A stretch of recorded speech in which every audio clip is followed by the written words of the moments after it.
Rakesh Pakmode, education.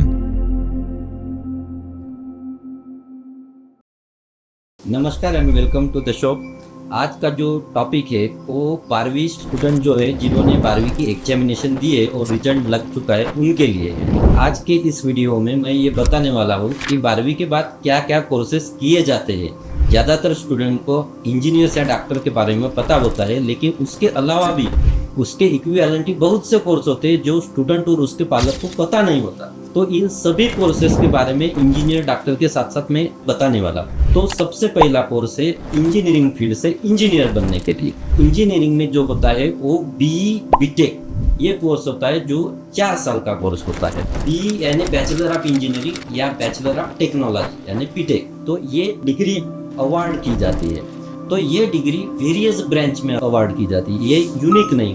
हर branch की अलग अलग डिग्री होती है, जैसे कि civil engineering, electrical engineering, mechanical engineering, computer engineering, IT engineering, electronics engineering, chemical engineering, mining engineering, metallurgical engineering, aeronautical या एरोस्पेस इंजीनियरिंग। तो ऐसे डिफरेंट ब्रांचेस होते हैं जिसमें BE या BTech ये इंजीनियर बनने के लिए डिग्री अवार्ड की जाती है। आपकी इंटरेस्ट के हिसाब से या आपकी इच्छा के हिसाब से कोई भी एक ब्रांच में आप इंजीनियरिंग कर सकते हैं। इसके लिए एलिजिबिलिटी क्राइटेरिया क्या होता है? एलिजिबिलिटी क्राइटेरिया जो 12th साइंस में 50% मार्क, अब ये 50% मार्क का जो क्राइटेरिया होता है ये स्टेट के हिसाब से ये बदल सकता है या रिजर्व कैंडिडेट के हिसाब से बदलता है। कई जगह 45 है, कई जगह 40 भी है, ये स्टेट गवर्नमेंट के हिसाब से होता है। उसके बाद सब्जेक्ट क्या होने चाहिए? तो 12th साइंस में आपको PCM फिजिक्स, केमिस्ट्री, मैथमेटिक्स ये सब्जेक्ट होने चाहिए और उनके साथ एक सब्जेक्ट इंग्लिश होना चाहिए। ये मिनिमम एलिजिबिलिटी क्राइटेरिया होता है इंजीनियरिंग के लिए। उसके बाद आपको एंट्रेंस एग्जाम देना पड़ता है, वो है IIT JEE mains and IIT JEE advance. तो जो मेन का सिलेक्शन है, मेन की जो एग्जाम है उसका जो सिलेक्शन है वो नेशनल इंस्टीट्यूट ऑफ टेक्नोलॉजी, ये जो कॉलेज के स्टेटस है इनमें होता है। और JEE एडवांस का कोर्स जो है वो IISc बैंगलोर और IIT में होता है। IIT यानी इंडियन इंस्टीट्यूट ऑफ टेक्नोलॉजी और IISc बैंगलोर यानी Indian institute of science Bangalore, ये सबसे टॉप इंस्टीट्यूशन होते हैं। और उसके बाद अगर कोई एग्जाम होती है तो कोई स्टेट गवर्नमेंट जैसे महाराष्ट्र स्टेट गवर्नमेंट वो MHCET यानी महाराष्ट्र CET लेते हैं, उनके बेसिस पे उनके कॉलेजेस में एडमिशन होते हैं। तो उनमें जो होता है वो स्टेट गवर्नमेंट के गवर्नमेंट इंजीनियरिंग कॉलेज या गवर्नमेंट इंजीनियरिंग ऑटोनॉमस कॉलेज ये होते हैं, या उसके अलावा जो निचले लेवल पे या लेयर पे होते हैं वो स्टेट गवर्नमेंट के प्राइवेट कॉलेज होते हैं जो स्टेट गवर्नमेंट के अंदर आते हैं।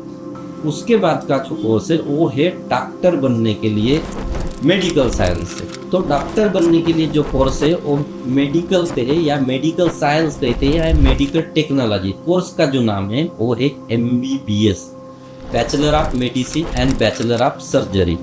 तो इसका जो मिनिमम एलिजिबिलिटी क्राइटेरिया होता है वो है 12th साइंस में आपको किसी भी ग्रुप और 50% मार्क के साथ करना पड़ता है। और इस कोर्स का जो ड्यूरेशन होता है वो 4.5 साल का ड्यूरेशन एकेडमिक्स का होता है और 1 साल की मिनिमम इंटर्नशिप होती है। कुल मिला के 5.5 साल का कोर्स होता है। उसके लिए जो एंट्रेंस एग्जाम होती है वो NEET होती है, नेशनल एलिजिबिलिटी एंट्रेंस टेस्ट। तो ये जो होती है MBBS, उसके लिए टॉप इंस्टीट्यूशन जो होते हैं वो एम्स होता है। एम्स दिल्ली ये सबसे टॉप इंस्टीट्यूशन होता है, all India institute of medical science Delhi. उसके बाद जो होते हैं वो नेशनल मेडिकल इंस्टीट्यूशन ये होते हैं। उसके बाद जो होते हैं वो स्टेट गवर्नमेंट मेडिकल कॉलेजेस होते हैं। उसके बाद प्राइवेट मेडिकल। तो ऐसा टॉप लेवल से बॉटम लेवल के कॉलेजेस होते हैं या इंस्टीट्यूशंस होते हैं। उसके बाद का जो कोर्स है वो भी डॉक्टर बनने के लिए ही है, लेकिन वो आयुर्वेदिक साइंस से या आयुर्वेदा से है।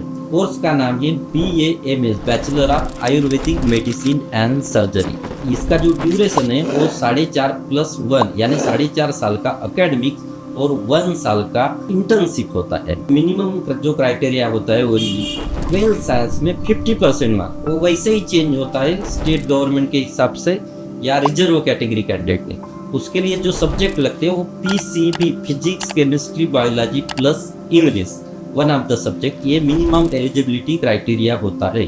और जो एंट्रेंस टेस्ट होती है जो MBBS के लिए होती है वही कंसिडर की जाती है, यानी NEET national eligibility entrance test के हिसाब से ही, यानी उसके ही स्कोर के हिसाब से आपको एडमिशन मिलती है। उसके जो टॉप इंस्टीट्यूशन या टॉप कॉलेजेस जो होते हैं वो all India institute of Ayurveda होता है, उसके बाद नेशनल इंस्टीट्यूट ऑफ आयुर्वेदा होता है, उसके बाद गवर्नमेंट आयुर्वेदा कॉलेज, ये जो होते हैं वो स्टेट गवर्नमेंट के, और उसके बाद प्राइवेट आयुर्वेद कॉलेज होते हैं। इसके ये टॉप लेवल से बॉटम के ऐसे कॉलेजेस होते हैं। तो आप किसी भी कॉलेज अपने स्कोर के हिसाब से ले सकते हैं। उसके बाद का नेक्स्ट कोर्स है होम्योपैथिक मेडिसिन या होम्योपैथिक साइंस। इस फील्ड से डिग्री का जो नाम है वो है BHMS, bachelor of homeopathic medicine and surgery.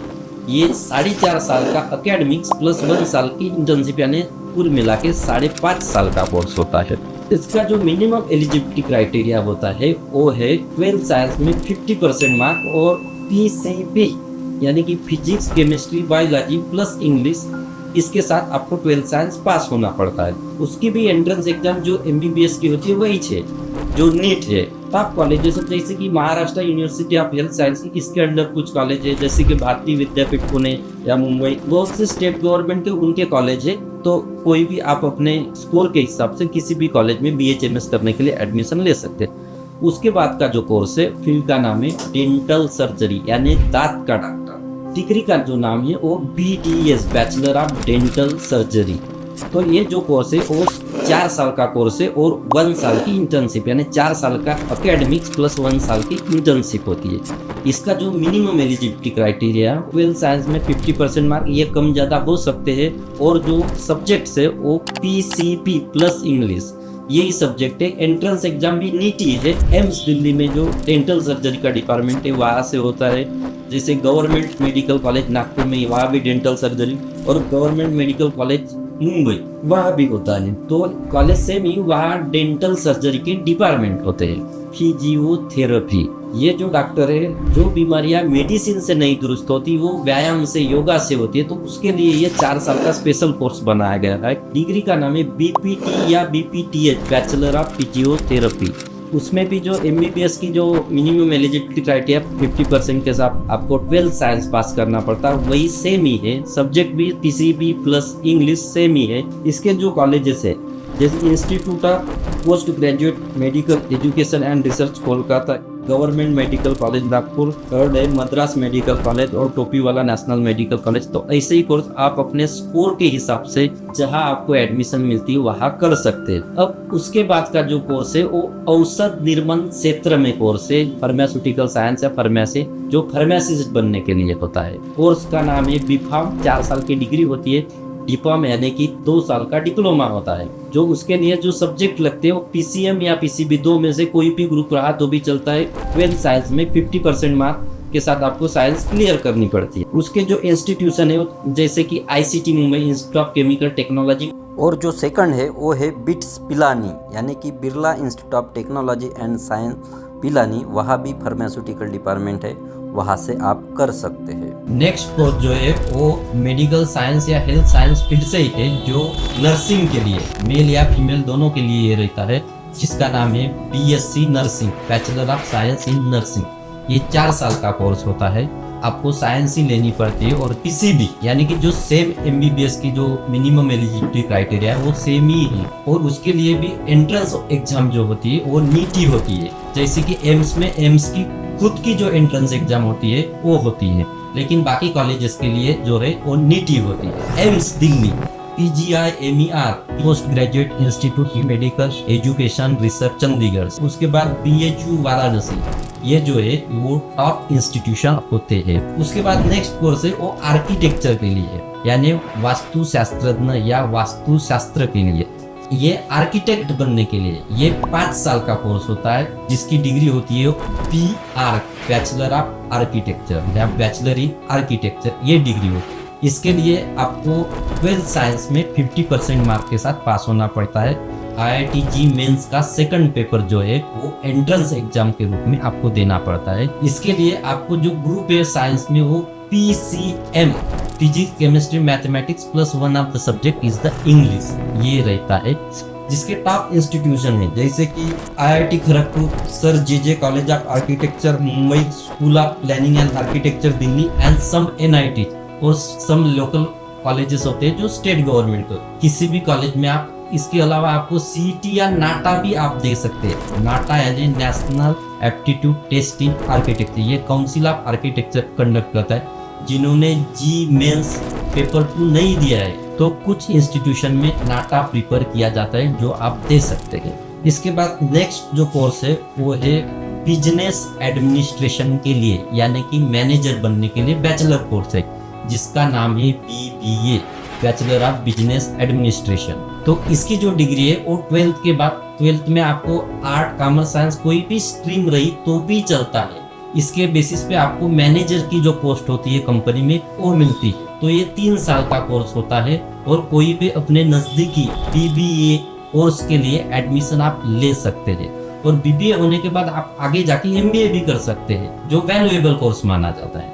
वैसे ही कंप्यूटर में कंप्यूटर एप्लीकेशन का कोर्स है जिसे BCA, bachelor of computer application, जिसमें 12th में सिर्फ मैथमेटिक्स, उसके बाद आप BSc होने के बाद भी ये कर सकते हैं, या 12वीं साइंस रही तो भी आप कर सकते हैं। तो इसके लिए कोई स्पेसिफिक एलिजिबिलिटी क्राइटेरिया नहीं है, सिर्फ 12th साइंस में आपको mathematics one of the subject होना चाहिए।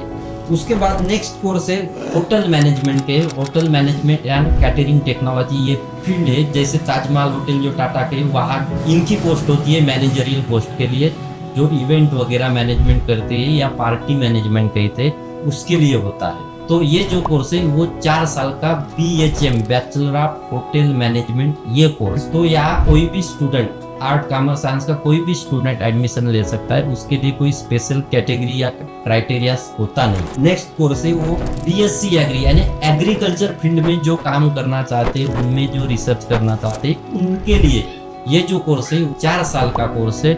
इसके लिए आपको 12th साइंस होना पड़ता है, BSc एग्री कहते हैं। ये 4 साल का कोर्स होता है। जिनको प्रोफेशनल कोई भी कोर्स नहीं करना है, सिर्फ ग्रेजुएशन करना है, तो वो BSc BCom BA ये कोर्स करते हैं। जैसे BSc है तो सिर्फ साइंस के स्टूडेंट कर सकते हैं, BCom जो है वो साइंस प्लस कॉमर्स के स्टूडेंट कर सकते हैं, और आर्ट जो है यानी कि BA जो है वो कोई भी स्टूडेंट, आर्ट, कॉमर्स, साइंस कोई भी स्टूडेंट कर सकता है, जिनको सिर्फ ग्रेजुएशन करना है। 12th होने के बाद जो प्लानिंग करते हैं, जैसे कि आगे जाके MBA करना है, तो आप कोई भी ग्रेजुएशन कर सकते हैं। जैसे कि MCA करना है तो आपको सिर्फ 12th में साइंस, जो MBA होता है मैनेजमेंट के लिए, मैनेजमेंट की फील्ड से MBA कहते हैं या MMS कहते हैं या PGPM, MBA यानी master of business administration, MMS यानी मास्टर ऑफ मैनेजमेंट स्टडी, और नेक्स्ट है PGPM। तो कोर्स एक ही है, सिर्फ डिग्री के नाम अलग अलग, उनके जो सिलेबस जो होते हैं वो सेम ही होते हैं। तो ये जो कोर्स है वो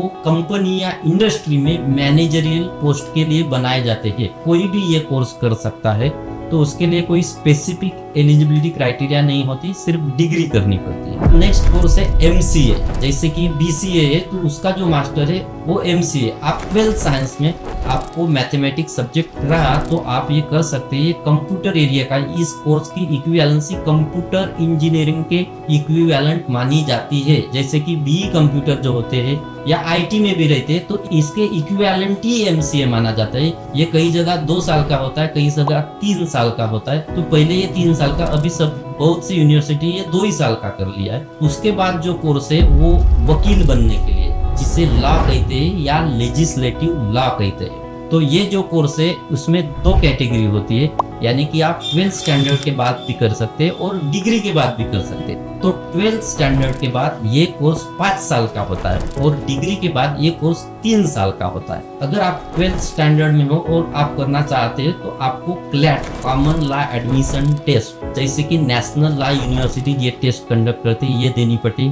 और कई जगह आपको ये टेस्ट भी नहीं देनी पड़ती। और आपको 3 साल का करना है तो आपको कोई भी ग्रेजुएशन करना चाहिए, या आप ग्रेजुएट हो तो आप इसमें एडमिशन ले सकते हैं 3 ईयर LLB के लिए। उसके बाद नेक्स्ट जो कोर्स है वो है ऑडिटर बनने के लिए, वो है चार्टर्ड अकाउंटेंसी, जिसे CA कहते हैं। तो ये जो कोर्स है वो भी 12th स्टैंडर्ड के स्टूडेंट, कोई भी आर्ट, कॉमर्स, साइंस के स्टूडेंट कर सकते हैं, या ग्रेजुएशन के बाद भी कर सकते हैं। ग्रेजुएशन के बाद आपको डायरेक्ट इंटरमीडिएट के लिए एडमिशन करनी पड़ती है, और 12वीं के जो स्टूडेंट है उनको फाउंडेशन के लिए एडमिशन मिलती है। तो पहले फाउंडेशन होता है, सेकंड इंटरमीडिएट होता है और थर्ड सीए फाइनल होता है। उसके बाद जो है वो कॉस्ट अकाउंटेंट के लिए है। ये institute of cost accountant India ये कंडक्ट करता है। इसके वेरियस सिटी में चैप्टर्स होते हैं जिसे लोकल सेंटर्स कहा जाता है। तो ये भी कोर्स सीए के जैसा ही होता है कि सिर्फ ये कॉस्टिंग के लिए या कॉस्ट ऑडिटर के लिए होता है। तो इसमें भी फाउंडेशन, इंटरमीडिएट और फाइनल ऐसे 3 सेक्शन होते हैं। जो 12th के है उनको प्री यानी कि डिग्री के होते हैं उनको इंटरमीडिएट के लिए मिलता है, और जो फाउंडेशन के लिए जो है वो 12th स्टैंडर्ड के स्टूडेंट के एडमिशन। वैसे ही सेम कोर्स है सीएस कंपनी सेक्रेटरी, उसमें भी वैसा ही होता है, फाउंडेशन, इंटरमीडिएट और फाइनल। जो 12वीं के है वो फाउंडेशन के लिए लेते हैं एडमिशन, और जो डिग्री के है उनको इंटरमीडिएट के लिए लेते हैं। तो ये जो सीएस कोर्स है वो उसका नाम है कंपनी सेक्रेटरीशिप। ये जो ICSI institute of company secretary India ये कंडक्ट करता है, और एक कंपनी लॉ के अप्लायंस के लिए होता है। तो ये जैसा अपने जो लॉयर रहते हैं कोर्ट में केसेस लड़, उसके लिए कारपोरेट एडवाइस या कंपनी लॉ के एडवाइस देने के लिए कंपनी के लिए जो कंपनी एडवाइजर होते हैं ये सीएस कोर्स से होते हैं। थैंक यू, नमस्कार।